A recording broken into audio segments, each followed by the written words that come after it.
Individual public health measures are the foundation of good public health practice and help prevent the spread of flu, COVID-19, and other respiratory illnesses. Getting a flu shot is more important now than ever. It helps prevent the flu and related complications such as pneumonia, and can also help reduce the severity of symptoms. If a continuing fourth wave of COVID-19 were combined with a resurgence of the flu, this could place additional pressures on the healthcare system. By following public health practices to reduce the risk of COVID-19 and making sure all our important vaccinations are up to date, we are doing our best to protect ourselves and others. Thank you. Merci, Megwich. Bonjour à toutes et à tous. Good morning, everyone. Last Friday, we presented an update on epidemiology and modeling in Canada, showing that efforts to increase vaccine coverage and reintroduce public health measures in heavily impacted areas have been effective in slowing spread at the national level. Encouragingly, the updated modeling forecast suggested that we could observe a decline in daily cases in the coming weeks, so long as we continue to increase vaccine uptake as well as maintain existing public health measures. While we are cautiously optimistic about the trajectory, the latest modeling also underscored the need to remain vigilant to protect our progress and reduce the risk of overwhelming healthcare capacity, especially as we head into the respiratory infections season. The latest surveillance data from this week indicates that although the virus continues to surge and present ongoing challenges in several areas of the country, overall, we are observing a decline in COVID-19 disease activity nationally. Over the past week, there were an average of over 3,160 new cases being reported daily across Canada, a decrease of 15% compared to the week prior. However, severe outcome trends remain elevated, with an average of more than 2,500 people with COVID-19 being treated in our hospitals each day, including over 750 in intensive care units, and an average of 40 deaths were reported daily. COVID-19 cases and hospitalizations are predominantly occurring among unvaccinated people. From the end of August to late September, the average weekly rate of new COVID-19 cases was 8 times higher, while the average weekly rate of hospitalizations was 26 times higher in unvaccinated people than in fully vaccinated people. With Thanksgiving behind us, this means we are also entering influenza or flu season. The flu was virtually non-existent last year, thanks in large part to the public health measures in place to reduce the spread of COVID-19, but it has not disappeared. This year, we are anticipating a possible flu resurgence due to lower levels of immunity in the population as a result of less circulation last flu season and the easing of some restrictive community-based public health measures made possible thanks to high COVID-19 vaccination coverage. The behaviors we have learned during the COVID-19 pandemic can help us and our communities stay healthier this fall and winter. This includes getting the flu shot when it is available to you and consistently maintaining individual protective public health measures like wearing a mask, improving indoor ventilation, washing your hands often, and staying home when you are sick. Individual public health measures are the foundation of good public health practice and help prevent the spread of the flu, COVID-19, and other respiratory illnesses. Getting a flu shot is more important now than ever. It helps prevent the flu and related complications, such as pneumonia, and can also help reduce the severity of symptoms. If a continuing fourth wave of COVID-19 were combined with a resurgence of the flu, this could place additional pressures on the healthcare system. By following public health practices to reduce the risk of COVID-19 and making sure all our important vaccinations are up to date, we are doing our best to protect ourselves and others. Thank you. Thank you, Dr. Merci. We will now open the phone line to questions. We ask that you limit yourself to one question and only one follow-up. We'll be taking questions in both official languages. Donc, nous allons prendre vos questions. Nous vous demandons de vous limiter à une question et une question de suivi. Vous pouvez poser vos questions dans l'une des deux langues officielles. Donc, commençons la période de questions. Opérateur, over to you. Thank you. Merci. Please press star 1 at this time if you have a question. Veuillez appuyer sur étoile 1 maintenant pour poser une question. Our first question is from Marieke Walsh from the Globe and Mail. Please go ahead. À vous la parole. Good morning, doctors. I'm wondering first about vaccine mandates for healthcare workers. We've seen them roll out across many provinces, and I'm wondering if you think they are warranted or if the risk of losing staff outweighs the potential harm of spreading COVID. Thank you for that question. Of course, as you know, that these mandates are in the provincial jurisdiction, and they, of course, know their workforce the best. But healthcare workers are, because of their jobs, are committed to protecting and essentially treating and supporting people at very high risk. So it is important that they get vaccinated, both for the protection of themselves and the people that they're looking after. It is very important, actually, to protect healthcare workers because the health system is so fragile at the moment. Everybody's exhausted. And if healthcare workers have to go into quarantine, for example, after exposure, the system just simply isn't going to be sustainable. So I think provinces are taking into account all of these matters as they are looking at the vaccine requirements. You would have to go to the provinces. I actually don't know to what degree the vaccine requirements have boosted vaccine coverage, for example, in that group. But I think as a healthcare worker, it's important, very important, at least from my perspective, to get vaccinated. It's Dr. New. I just would add, maybe it's a personal reflection as well, that certainly as a physician, you know, if you look at the Hippocratic Oath, one of the most fundamental things in there is that, you know, with respect to your patients, is do no harm.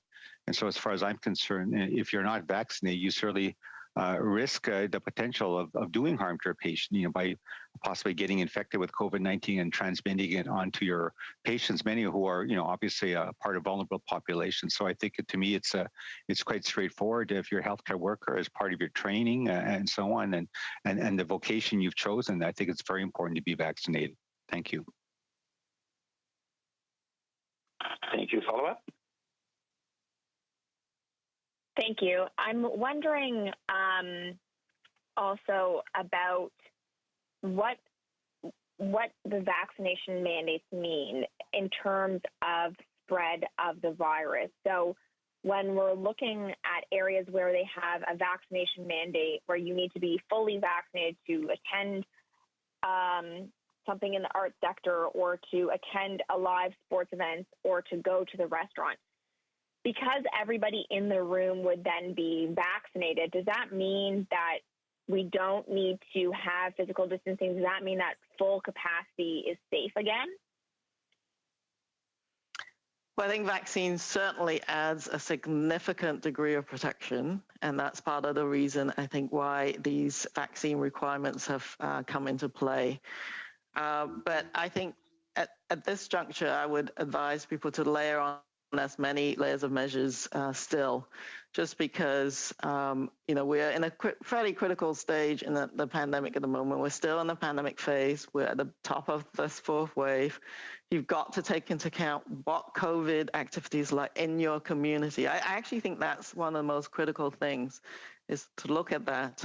Because if you have a massive gathering, even if you've been vaccinated, it is still prudent to wear a mask and take on those personal protective measures. Vaccines have been extremely effective against severe outcomes, and it's still maintained, that vaccine protection is still being maintained. What we do know with the Delta variant, very transmissible variant as well, is that vaccine effectiveness against infection or asymptomatic or mild infection is reduced. So the most prudent thing, if you can, is just to keep up with those measures. And it prevents influenza and other things as well. So that's what I would suggest if you're going to a mass gathering event. But the PVCs or the vaccine passports will add a significant layer of protection, but not complete. Thank you, Dr. Tam. Operator, next question. Prochaine question. Thank you. Merci. Notre prochaine question est de Raymond Fignon de TVA. Next question from TVA. À vous la parole. Go ahead. Question. Thank you.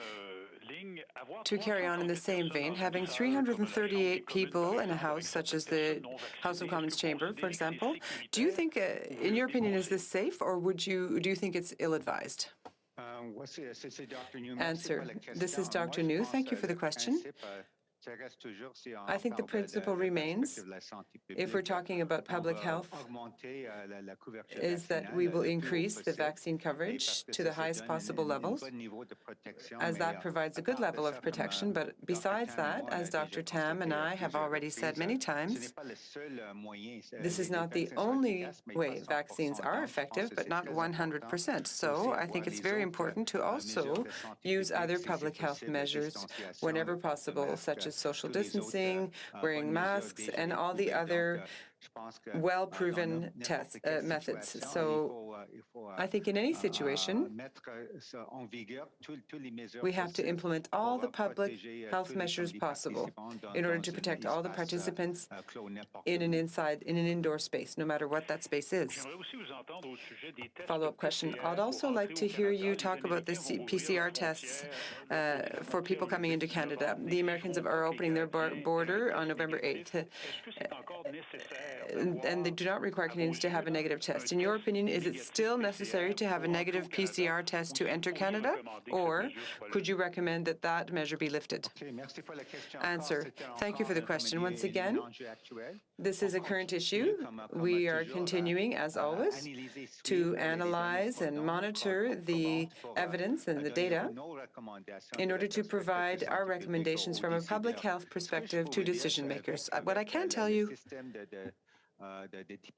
is that with the tracing system that is currently in place, we can see that even amongst vaccinated travelers, completely vaccinated travelers, because we are demanding the PCR tests before they enter the country, I believe the positivity rate is 0.2%. So we could say, well, is that important?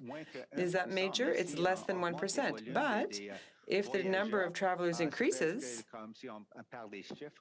we could be talking about higher numbers of positive travelers. So that is certainly a consideration.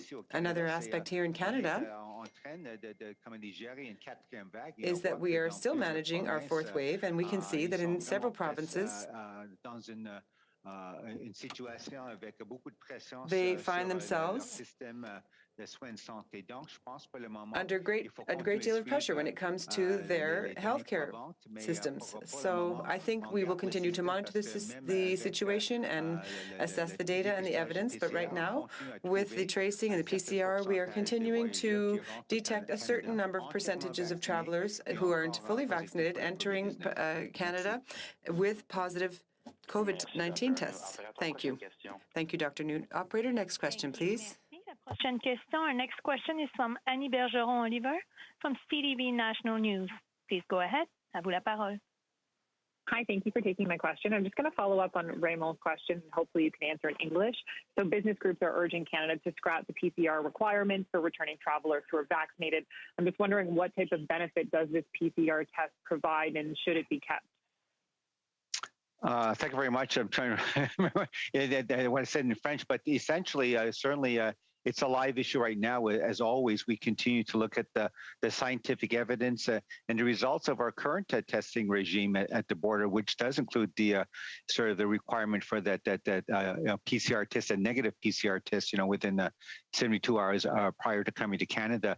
And what I think is interesting is that based on the data that we've been able to analyze to date, there's a certain percentage, about 0.2%, I think last time I looked at the data, of fully vaccinated travelers coming to Canada that have tested positive for COVID-19. So then the question, ensues, okay, is that, good or bad? It's less than 1%. But if you look at the volumes of people increasing coming to Canada as a percentage, the actual true number of people coming would obviously potentially be increasing as well. So I think that right now it's certainly another layer of protection. It's something that is in place at the moment, and we continue to look at the evidence. But as we've said before, that there's no sort of a system that's foolproof, and I think at the end of the day, it's a matter of sort of looking at from a risk perspective, risk tolerance and risk management. And obviously, we give our best advice to the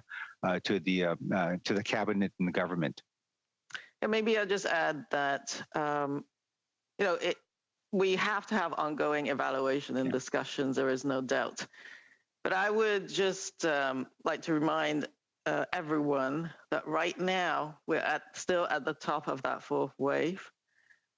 We're in a situation in Canada where our health systems are still very fragile. We need to take a precautionary approach in the next little while, and we'll continue to evaluate the situation.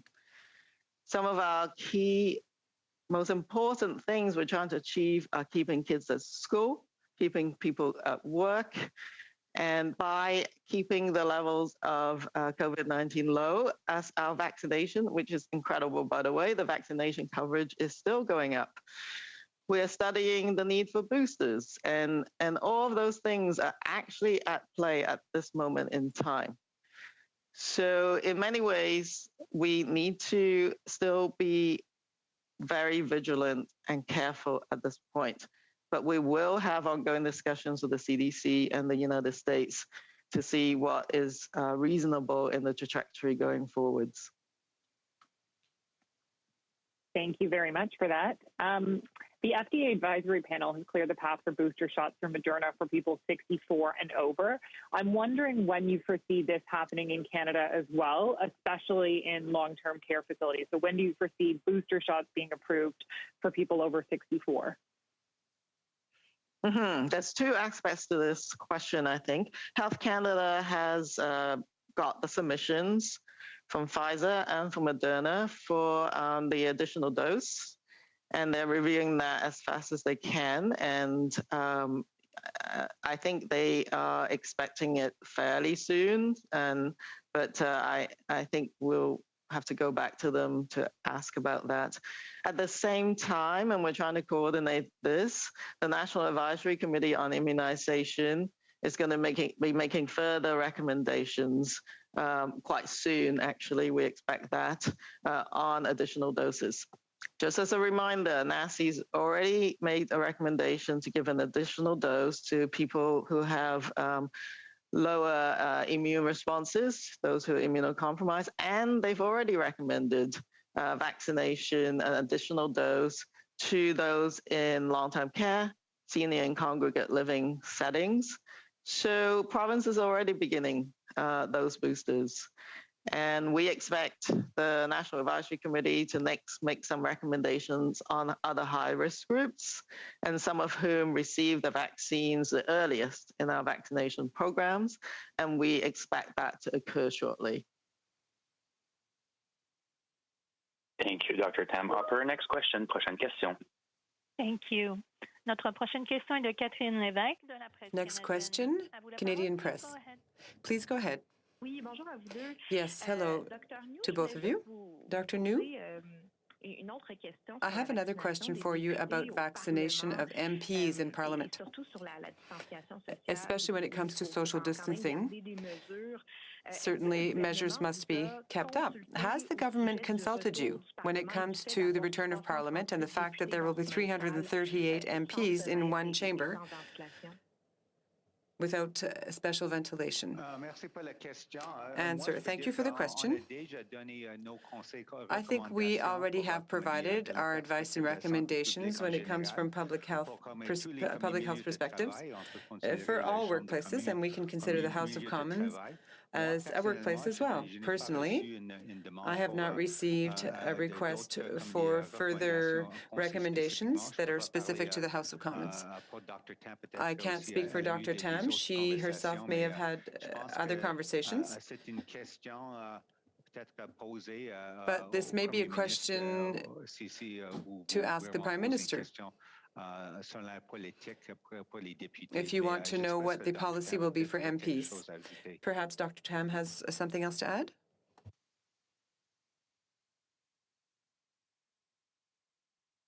I don't know if Dr. Tam wants to answer. Donc, comme Dr. New a déjà dit, Answer. As Dr. New has already said, we have provided advice as to the importance of vaccination, as well as other public health measures and preventive measures. So the same policy applies to the House of Commons as any other or any other parliamentary committee. Of course, for the federal government and our employees, we already have policies that's being rolled out as we speak on the need for all federal employees to be vaccinated, save for very little exemptions in terms of rationale. So we're, of course, as federal employees, public service, very supportive of this approach. Merci, Dr. Tam. Suivi? Oui, merci. Donc, si je comprends bien, follow-up question? Yes, if I correctly understand, then the government or the Prime Minister has not consulted the Public Health Agency on this topic. And Dr. New, I wanted to ask you, should the MPs, in fact, number 338 in the House of Commons in person, must they all be fully vaccinated?